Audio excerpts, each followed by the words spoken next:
Today's Chicago Bears News Alert is presented by Roan. Appreciate Roan for fitting this episode. They've got the most comfortable and stylish clothes out there. Upgrade your closet today. Roan.com/chatsports. Use code chatsports for 20% off.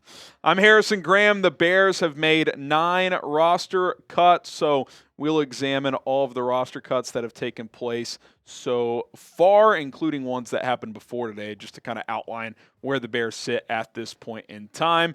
Listen, this is why you sub. When news comes in, we got you covered, and we are on the road to 100,000 subscribers here on Chicago Bears now. We're looking to get there as soon as possible. We're 2,722 away. You could help us get there. If you want free and daily Bears content, subscribe for free. We will continue to bang out content for you guys. All right, let's remind you guys of the roster cut/moves that have taken place before Monday, which is today. Keith Randolph got cut. Tommy Sweeney was a vet who got released, so he's not subject to waivers, so maybe he's someone who returns down the road or comes back to the practice squad, so we will see. Douglas Coleman, the cornerback who had the neck injury scare in the preseason finale, if he's not claimed, he's going to revert to IR. Nsimba Webster and Wheeler have already been placed on IR with season-ending injuries, so that is where things sit coming into today. And now let's get to the moves that have taken place in the last hour or so. Ja'Tyre Carter, right as I pushed out my 53-man roster projection, Aaron Wilson reported he was cut. I was like, okay, I'm not going to be 53 for 53. I was a little surprised by the timing of this one with Ja'Tyre Carter. I knew he was on the bubble. I knew guys like Bill Murray and Doug Kramer and Matt Pryor had good camps, and a couple of those guys could squeeze Carter out. But I've always liked what I've seen out of him, the former 7th-round pick, but clearly the Bears feel better about some of their other guys, and that's a testament to what they've been able to do in adding quality depth to this offensive line. So he hits the road. I think he's a candidate to get claimed by another team. If not, I would certainly expect him back on the practice squad. Were you surprised that Ja'Tyre Carter was cut? Type Y for yes, type in for no. I'm not shocked he got cut. I am surprised he was a part of this early batch, right? Like in their eyes, they didn't even view him on the bubble. So Y for yes and for no. What say you? Let me know in the comments below. Jerome Carvin, another offensive lineman, was cut as well. I thought he did some pretty decent things early on in camp. He started the Hall of Fame game at center, and I thought showed out well. But as camp went on, it was pretty clear that Doug Kramer was the better option among the young centers. Him and Carvin kind of competing behind Coleman, Shelton, and Ryan Bates. So Carvin hits the road as well. And now with him and Carter out, you look at kind of your interior depth. Bill Murray, Doug Kramer, Matt Pryor. I don't expect Theo Benedette to make this team, but as of now, he's still there. I think it's good news for Bill Murray and Doug Kramer with Ja'Tyre Carter and Jerome Carvin getting cut. Kind of confirms that Kramer had passed Carvin at the center spot and that Bill Murray had outperformed Ja'Tyre Carter in the Bears' eyes. So both those guys, I think, decent position to make the 53-man roster. Talk about both these linebackers at the same time here. Javin White, who signed late in the summer. Paul Moala as well. No real surprises here. I didn't view either of these guys on the Bears roster bubble. So now Chicago down to 7 linebackers. Obviously, you got your 3 starters. They're going to be here. Eamon Agbagbamiga. He's obviously, I think, pretty safe. Special teamer as your 4th backer. And then I think, to me, Micah Baskerville and Noah Sewell, I bet they'll only keep one of those guys. I projected Baskerville. Wouldn't shock me if they kept Sewell as a 5th-round draft pick from last year. I doubt Carl Jones Jr. makes the team, but I know Brad Biggs has reported that the Bears like him, so can't completely dismiss that possibility.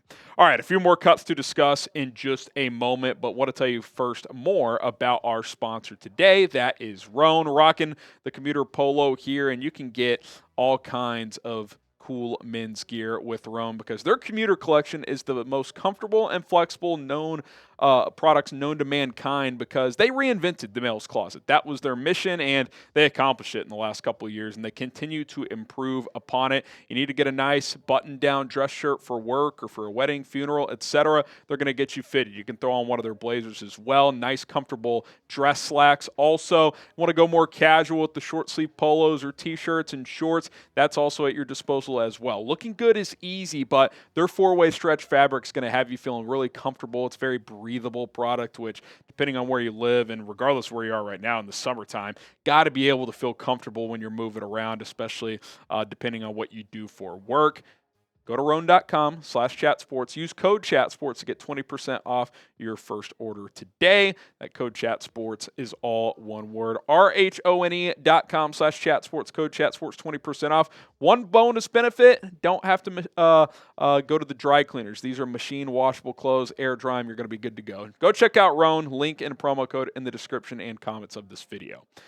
Quindell Johnson, kind of like Ja'Tyre Carter, not surprised they're cut necessarily, but little surprised they get caught in the first wave of cuts here. And again, testament to the depth built on this roster. You look at where things sit now at safety. Quindell Johnson was the guy they claimed off waivers last year and was on the roster all year. Now he doesn't crack your top 6 safeties. Byard and Brisker is your starters.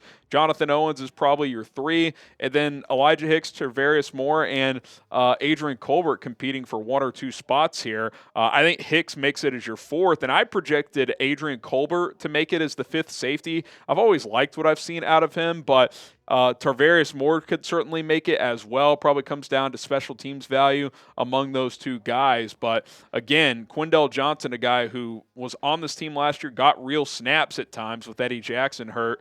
This year doesn't even make it out of the first kind of wave of roster cuts. So they've added some quality depth at some different positions here.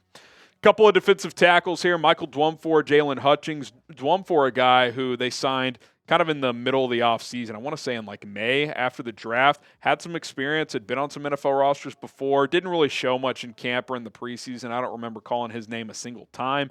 Jaylon Hutchings, a guy who has some talent out of Texas Tech, was injured throughout the draft process, and up until about 2 weeks ago, they signed him toward the end of camp. He gets cut loose as well. I wonder if he could be a practice squad type of candidate, someone to develop. But that kind of leaves you with these guys on your defensive line and on the interior. Dexter, Billings, Pickens, who's nicked up right now. We'll see what his status is soon. They traded for Chris Williams. Byron Cowart still in the mix. Deshaun Mallory. I don't think Mallory makes this team. Cowart firmly on the bubble there, but I think Dexter, Billings, Pickens, and Williams are all safe to make the 53-man roster.